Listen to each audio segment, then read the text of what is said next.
హరే కృష్ణ అండి. శ్రీకృష్ణ భగవాను గురించి కొన్ని విషయాలను మీతో షేర్ చేసుకుంటానండి. భాగవతంలో ఏం చెప్పారంటే, కృష్ణస్తు భగవాన్ స్వయం.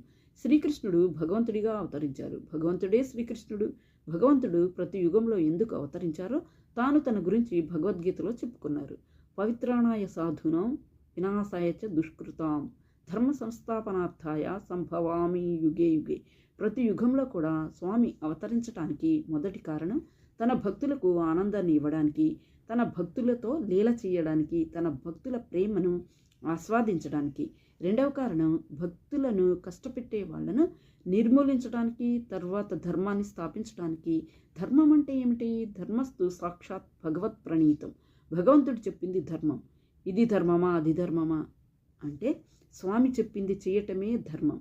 ధర్మాన్ని స్థాపించడానికి శ్రీకృష్ణుడు ఆవిర్భవించారు. కృష్ణుడు ఆవిర్భవించినప్పుడు ఆ సంఘటన భాగవతంలో చాలా వైభవంగా చెప్తారటండి.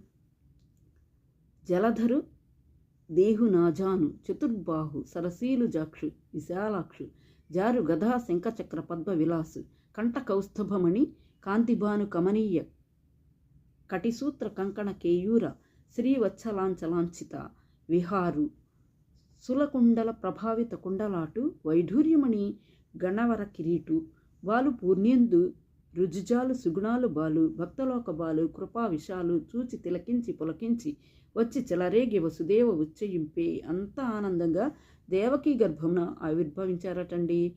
కానీ భగవంతుడికి పుట్టుక అనేది లేదండి. అజాయ మానో బహుదా విజాయతే అంటుంది శాస్త్రం.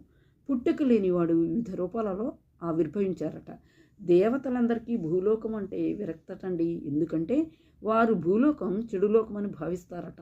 భగవంతుని యొక్క కృప ఎటువంటిది అంటే, భూమిపైన కృష్ణుడు ఆవిర్భవించి అక్కడ ఉన్న మట్టిని తిన్నారు. మనల్ని ఆకర్షణ చేసి తన మార్గంలోకి తిప్పుకోవడానికి ఆవిర్భవించారటండి. శ్రీకృష్ణుని స్వరూపంలో కృష్ణుడిని చూస్తే ఎవరైనా ఆకర్షింపబడతారటండి.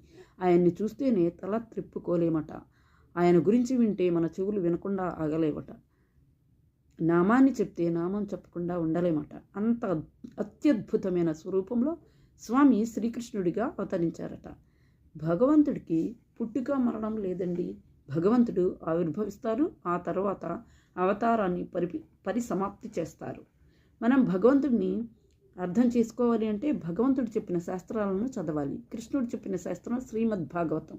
ఎప్పుడైతే మనం భాగవతం వినడం కానీ చదవడం కానీ చేస్తామో అప్పుడే మనకు కృష్ణతత్వం గురించి అర్థమవుతుంది. కృష్ణుడు చెప్పింది భగవద్గీత అయితే కృష్ణుడి గురించి చెప్పేది శ్రీమద్ భాగవతం. హరే కృష్ణ.